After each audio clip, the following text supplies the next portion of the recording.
So thank you so much for having us. So what we will do this afternoon is present you some of our research we did last year. And with this research, we wanted to help the transmedia storyteller. And we wanted to help the transmedia storyteller to better understand what's happening in his or her campaign. And you can do this by measuring your campaign, and you can do that with all kind of tools which are around, but we try to come up with something new. So we are Eefje, or Eefje in Dutch, because we come from the Netherlands. My name is Hille, and we are not only good friends, but we are also colleagues. We work at the Fontes University of Applied Sciences, which is in the south of the Netherlands. And we both have the privilege to run a lab. And my lab is called the Fontes Future Media Lab. And in this lab we do research on the influence of technology on storytelling. And besides that, I used to work as a transmedia storyteller for Dutch television shows and entertainment parks.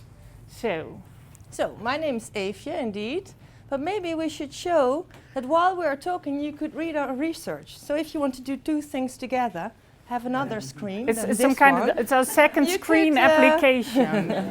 Yeah. Focus on us, that's fine as well. So my name is Eefje Op. So I have my own lab, we both have a lab. So my lab is with the Fontes Academy for Creative Industries, it's in the Netherlands. And my lab is a transmedia storytelling lab. It sounds really obvious. What we do is research, but also we have educational programs. So I run this 6-month program. It's a minor program, so students get to design, execute a transmedia production. Actually, quite exclusively, we have one of our former students here in the room. So he moved on since this. Yeah. So what SEP used to do and what students are doing now, they design transmedia productions right from the start, and then they get to execute their production. So I'm going to show you some examples from one particular production that they did, and this is about this whole drugs thing going on in the city of Tilburg, and the police is trying to find the criminals, and there's this journalist working, and there are two sides to the story, and you could pick sides as a player, work with the police and the journalist, or you work with the bad guys and try to get this drugs transport going. So they actually planted a car in the city center of Tilburg. They got permission from the municipality, so that's good. So I show you a really short clip, it's only 1 minute, to get an indication about what they created.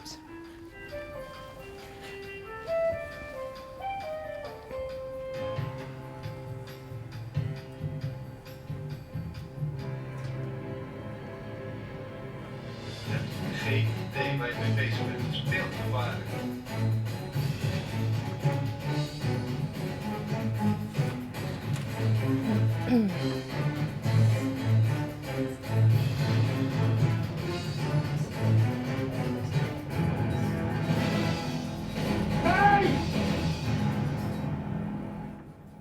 So students create this with zero budget, no budget at all. We just give them a server space and a domain name, that's all they get. And everything they do by themselves is like teams of 4 or 5, 6 students. So what these groups of students found out if they did this production is they were in need of meaningful metrics and meaningful insights on their transmedia productions, because they really wanted to know what makes our public move, how do they stay or get engaged. And they really wanted to know this transmedia experience that we created for these people, how do they actually like it and how do they progress in the transmedia story.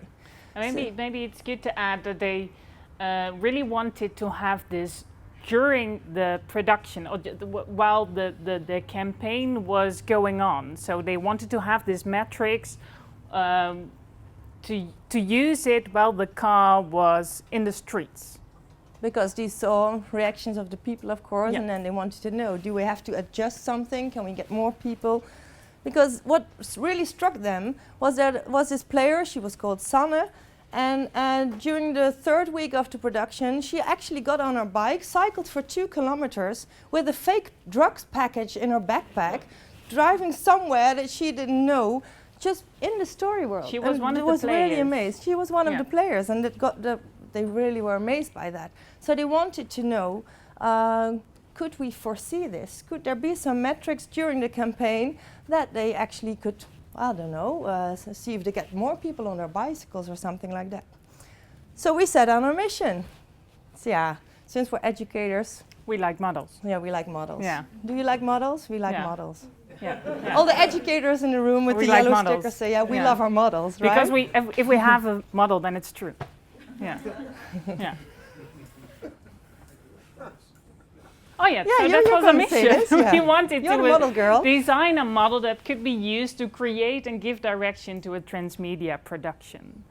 So We have a few. the first thing we did is that we looked for current models, and we asked our students to do some literature research, and we tried to find all the models, all the existing models on transmedia productions.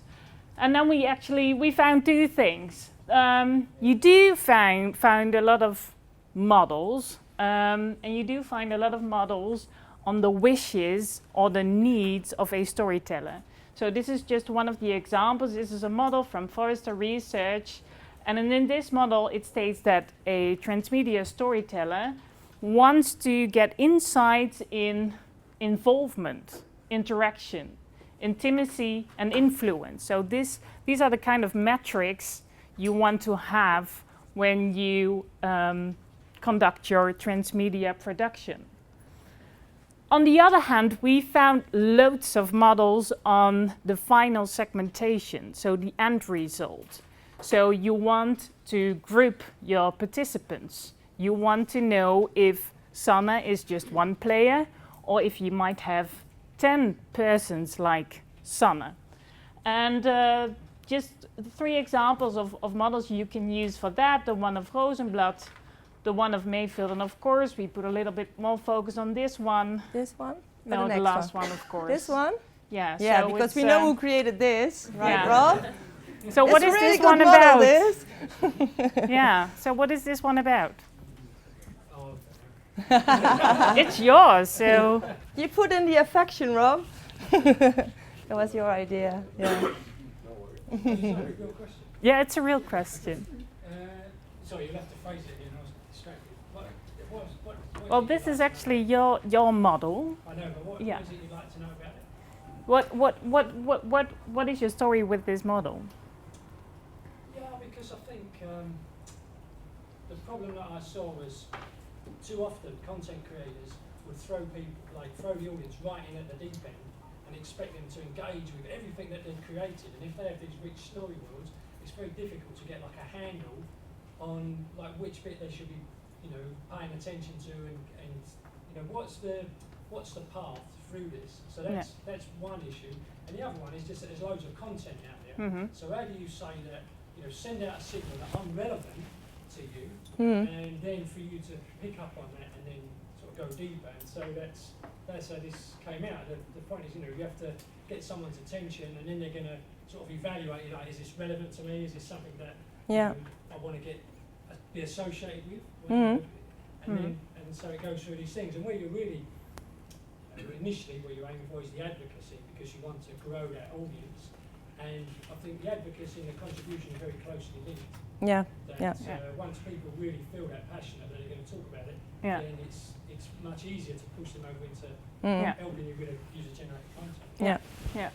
So we looked at your model. We kind of saw this as a model to classify the participant. Is that right? Mm-hmm. Yeah. Thank God. So in the end, we made a collection of all these different models, and then we found out that you actually have 2 types of models right now. That, of course, you have the models about the needs and the wishes of the storyteller, and you will find loads of models on this final segmentation. But there is a gap in between these 2. So it's quite difficult to find models which bring you from the needs to the final end results. So this is our gap, and we try to find something to fill that gap. And to fill this gap, we had 4 things to work with. So we wanted to come up with a new model which measures engagement and classifies the user, which transforms raw data into meaningful insights, which tracks the user journey, and which tracks the connection between different channels, online as well as offline. So then it was my turn again, not to talk, but to think of this model. Because Hille, she performed the research with the students, and then they gave all this to me, and I got all these reports and all these models. Good luck. So Eefje, now it's your job, you do the model thing. Okay. Yeah. And I was thinking, well, it takes a lot of thinking, but I don't know what about you, but sometimes good ideas just come at breakfast or at the shower or whatever. So I came up with this model, and it was really, really simple. And I thought, well, this can't be it, because my model looks something like this.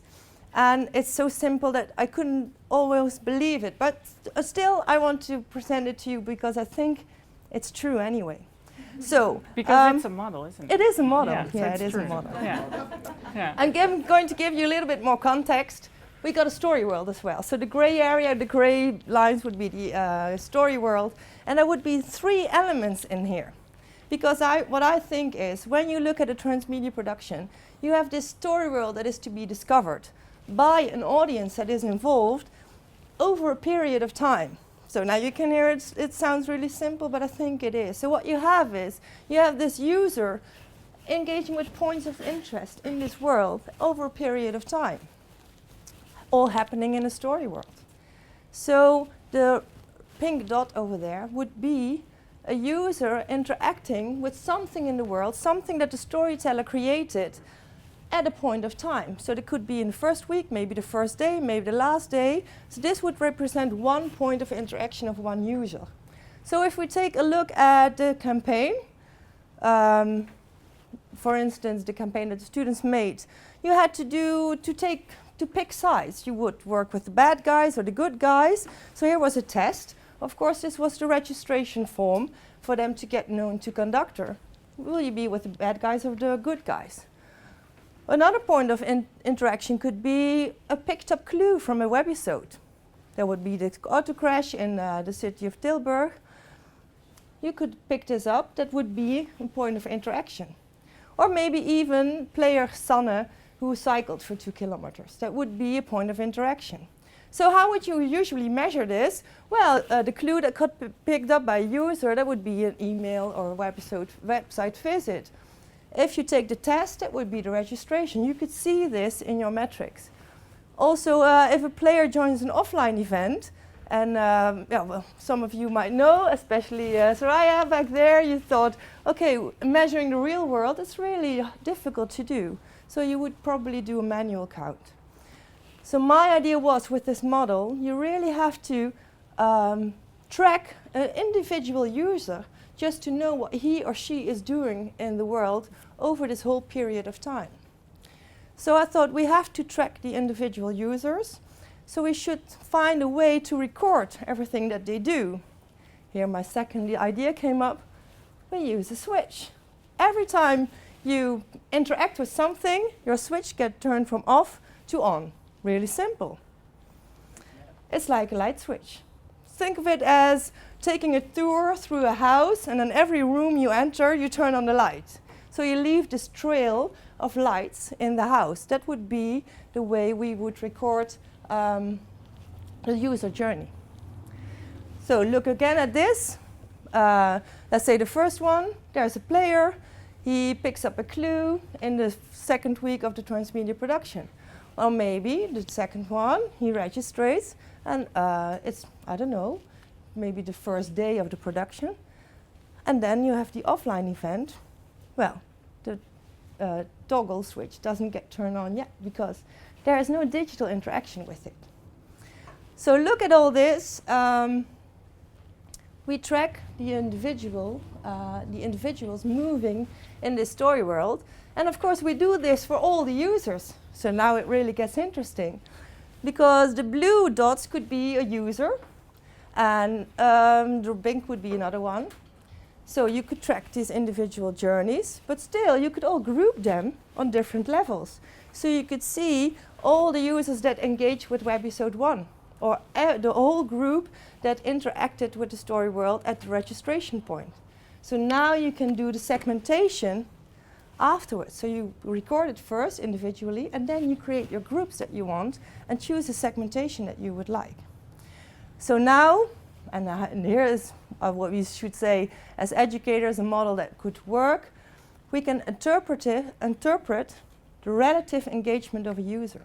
So instead of dividing them into groups, being the engaged or the active contributors, you could say, well, this user is actually one of the most engaged users of all the users in the world. So this would be the basis of our model. And then, here you are, Soraya. Yeah.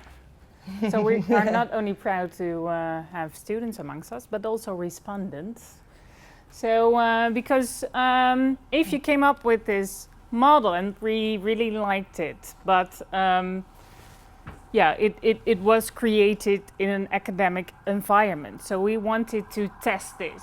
So we asked the students again to go out and to talk to a variety of experts on this topic. And they were actually, they had some compliments, but they also had some doubts. So we want to share some of their insights. So the first thing we did was asking them, was our focus good? Because when we started this project, we decided we wanted to make a model for a storyteller, and we wanted to focus on the story structure, and we wanted to focus on the user journey. And we didn't really want to focus on financial measurements like the return of the investment. So, because we thought that is of less importance for the storyteller.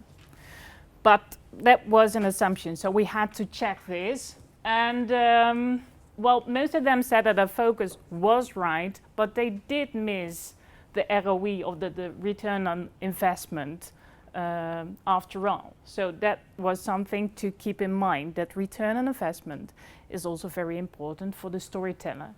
Because probably in real life, storytellers work closely with the producer, with the marketing manager, or with someone who has a commercial goal. Yes? Yes. So after this first question, we asked our respondents, do you understand our model? Do you think it's clear?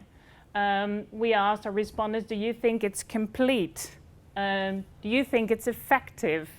Do you think you can actually use it? And here you can see that they were actually quite satisfied about, yeah, that they could really understand it. They found it quite easy to use, but they had several questions about the completeness and about the effectiveness.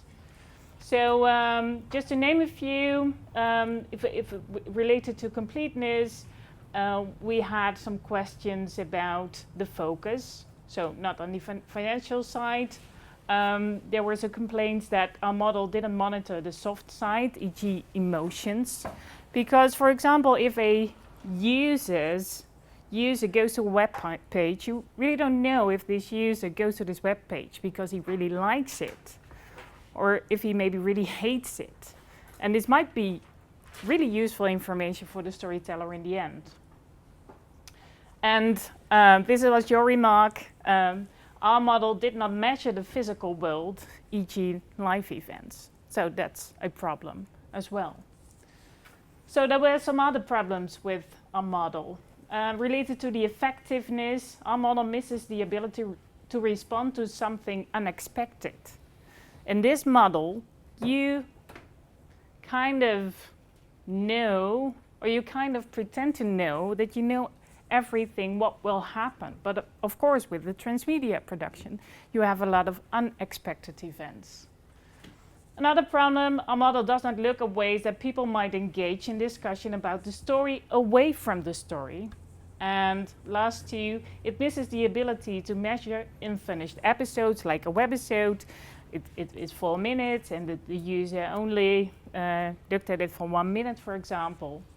And it lacks focus on the returning visitor. What if, for example, a visitor comes back to watch the same webisode because he really likes it? Or maybe he really hates it. Or you couldn't find a clue, maybe. Yeah, that could be possible. Absolutely. Yeah.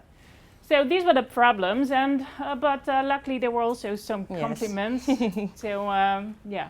So what people liked about the model was that most models process the user engagement participation of one medium, but this model combines all different media and the results. There were quite some people who said that they really liked the model because it measures the journey and also the overall journeys instead of the raw data. For producers who are interested in understanding how each element of their story was successful in comparison to the others, it would be helpful. So these were the compliments. So then we took all these results, and then we brought all these results to Eefje again, and then we said, good luck. Yeah, because what I realized is that in my idea being helping the students with producing, you tend to design all the points of interaction, and we do. As storytellers, people who use Conductor, we know we do all these points of interest and beats and scenes. But sometimes something happens and you didn't put it in your campaign because it just happens. Audience, user and user, I forgot the word. Created by users. User-generated content. User-generated content, That's the exactly. word. Yeah. So we think work in progress, work for the future that we have to think about, and this is where we probably want to know what you think. One of it is to develop a toggle switch kind of way of thinking. So the toggle switch would be the on-off thing. So if something unexpected happens in the world, there will be a discussion of some sort. As a creative team, try to create a toggle switch out of it. Maybe you have a character getting involved with a discussion, and then it would trigger something, or this would be something you could measure. So this toggle switch way of thinking could be important. Other thing that we're really interested in is measuring emotions. So we really would like to talk to people who are into this, because all fields of research are looking into how can we measure emotions. Maybe we want to do it with sensors, maybe you want to do it with, I don't know, face recognition, micro expressions. So anybody who has any connections or knows something about this, we would love to talk to. And the last thing, well, this new tech that's coming really creates so many possibilities for points of interest in points of interaction in the real world to get measured. So we're looking forward to work with Conductor and the whole iBeacon technical thing. And I think you're going to talk about this later on, Robert, that things in the real world can be measured, so they can be a toggle switch. And there we have it. And you would be able to measure the whole user journey. We're still good, right, in time? So people who used to work with Conductor, 2 minutes, 3 minutes. They would know this. They would know the holy trinity of triggers, conditions, and actions. So we are looking forward to working with the team of Conductor to maybe get this developed into a tool, and then, well, have storytellers to be able to work with this. So to point out again, here would be the research behind all this, because we just give you a small excerpt. Maybe some people want to ask a question or make a remark or offer their services. Anything could happen. Yes, Rob? I think an interesting area would be like the visualization of the data. Yeah. So as you were speaking, I was thinking about the, you know, like for games, you see a heat map on a particular level, and you can see where players are sort of like not noticing something. Yeah. And to be able to see that for a story would be very interesting. Yeah, I think so too. Once you get all the data, and then you could do anything. That's the next thing, you know, Yeah. Yeah. Thank you very much for your attention.